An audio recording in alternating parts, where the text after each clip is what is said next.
Ok les gars, pour la séance d'aujourd'hui, on va essayer de mettre un petit peu en image la progression qu'on a imaginée sur le L-Sit et puis on va vous rajouter une option supplémentaire.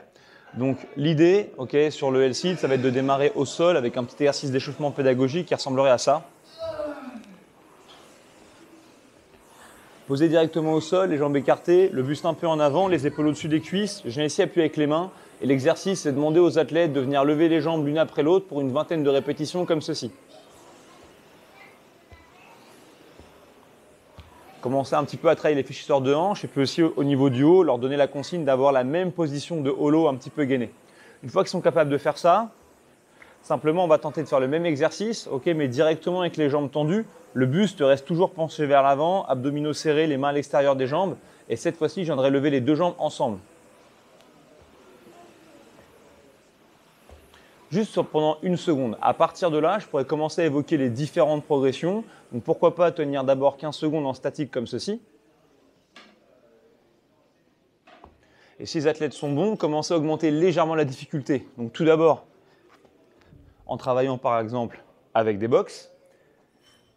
Donc là, on garde le gainage, le fait de lever, mais cette fois-ci, on va travailler la poussée avec un objet un petit peu moins dur à appréhender que des parallettes. Donc je suis ici, hop, et peut-être simplement leur demander de pousser et de lever les genoux. Ensuite, en fonction de leur degré de capacité, peut-être tendre une jambe, et pourquoi pas les deux jambes. Bon, maintenant, il y a tout un travail à effectuer entre le travail sur les box et le travail sur les parallettes. C'est la raison pour laquelle, aujourd'hui, si vous avez des athlètes qui sont un petit peu entre les deux, on peut imaginer un jeu un petit peu intéressant. La dernière option du jour, c'est donc d'utiliser des parallettes. Je vous donne un petit peu la manière d'avoir un bon petit setup un peu à l'emporte-pièce. C'est d'utiliser un petit peu la longueur de son avant-bras. Entre nous soit dit, plus c'est serré, plus on va pouvoir être stable et garder les bras le long du corps. Et ensuite, on a installé ici un point de repère avec une bande élastique bleue, deux kettlebells plutôt lourdes. Plus c'est lourd, plus c'est stable et un petit peu surélevé pour avoir une position qui va être réaliste. Et du coup, de là, le jeu peut être simple. Venir me placer en L.